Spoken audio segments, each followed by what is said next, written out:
Alors, bonjour les pyjamateuses, bonjour les pyjamateux. Aujourd'hui, un nouveau chapitre pour les secondes, vecteur directeur et droite.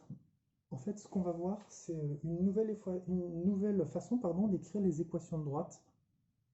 Et on va commencer par des rappels pour revenir un petit peu sur les vecteurs, essayer de se souvenir un petit peu de tout ça.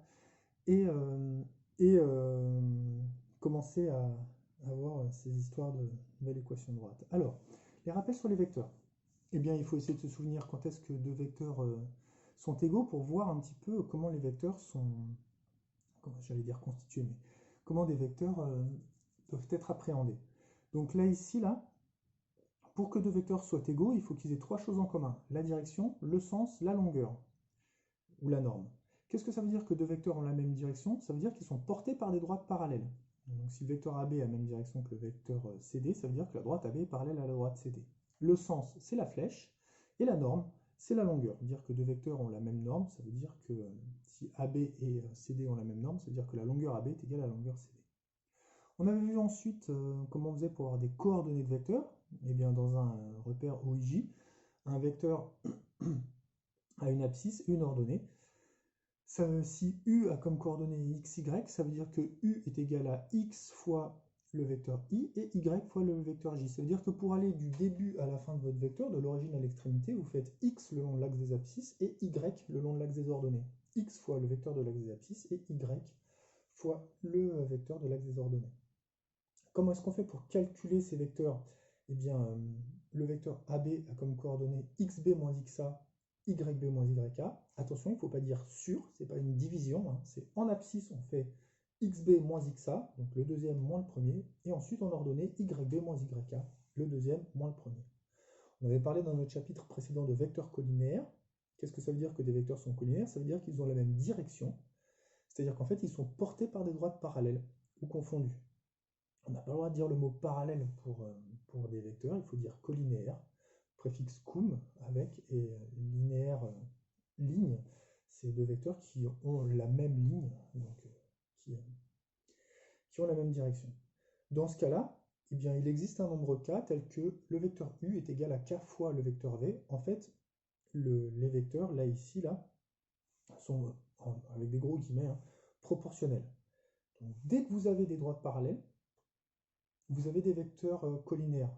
Dire que la droite AB est parallèle à la droite CD, ça veut dire que le vecteur AB sera collinaire au vecteur CD. Ça, c'est quelque chose qui est très intéressant parce que du coup, ça va nous permettre d'avoir un test pour savoir si des droites sont parallèles ou pas. Pour savoir si des droites sont parallèles ou pas, en fait, on testera si des vecteurs qui sont portés par ces droites sont collinaires ou non. Du coup, ce test va porter un nom, c'est la condition de collinéarité. On va chercher à quelles conditions les vecteurs sont collinaires ou pas.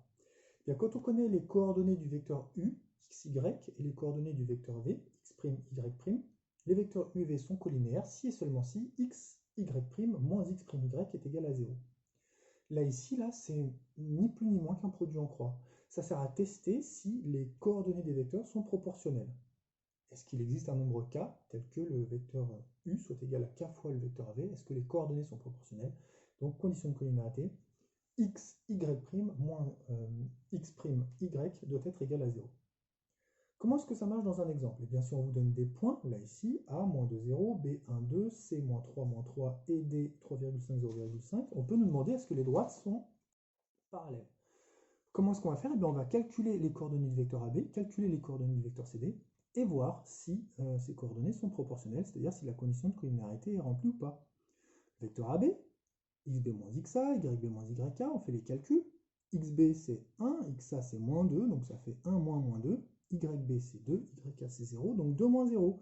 Coordonnée de AB c'est 3, 2. C'est-à-dire que le vecteur AB fait 3 vers la droite, 2 vers le haut. Le vecteur CD, on trouve 6,5, 3,5.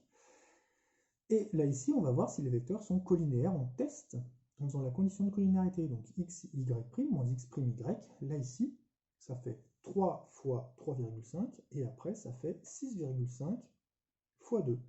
3 fois 3,5 ça fait 10,5. 6,5 fois 2 ça fait 13. 10,5 moins 13, ça ne fait pas 0.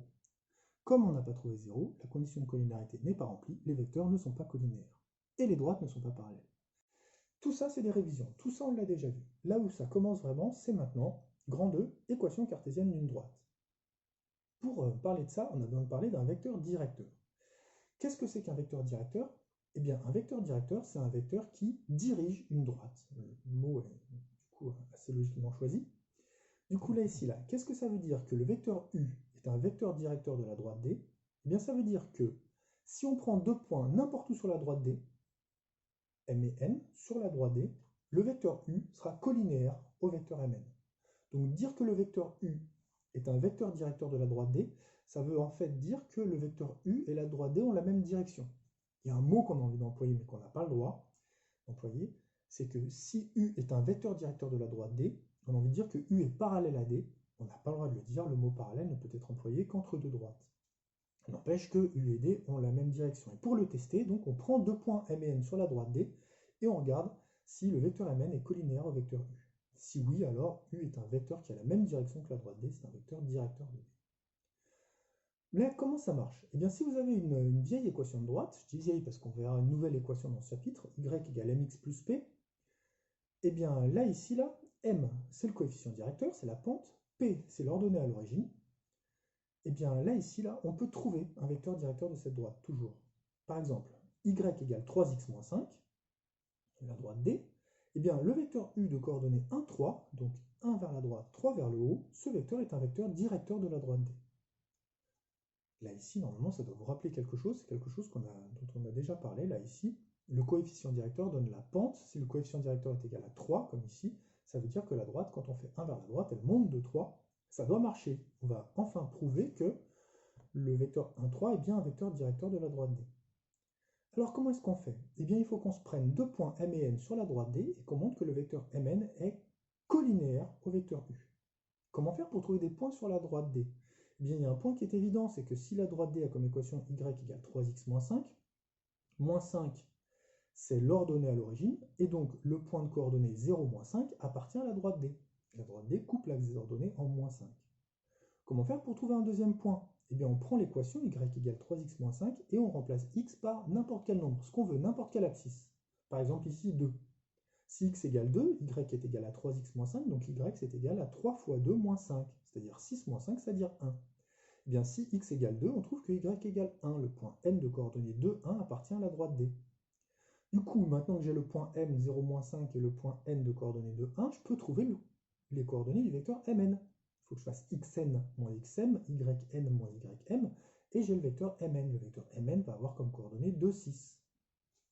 Maintenant, pour prouver que le vecteur u de coordonnées 1, 3 est bien un vecteur directeur de la droite D, il faut que je prouve que le vecteur u et le vecteur mn, m et n étant sur D, sont forcément collinéaires. Eh bien, le vecteur u a comme coordonnées 1, 3, le vecteur mn a comme coordonnées 2, 6. On voit bien que les coordonnées sont proportionnelles. Soit vous l'expliquez, soit vous vous dites, je ne me prends pas la tête, je fais une condition de collinéarité, xy' moins x'y, ça fait 1 fois 6, moins 2 fois 3, ça fait 6 moins 6, ça fait 0. La condition est remplie, les vecteurs sont collinéaires, c'est bon.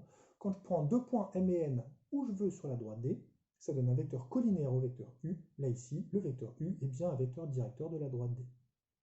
En fait, c'est une propriété, le vecteur u de coordonnées 1m, où m est le coefficient directeur, eh bien ce vecteur u est toujours un vecteur directeur de la droite d'équation y égale mx plus p. Ça, c'est quelque chose qu'on savait déjà.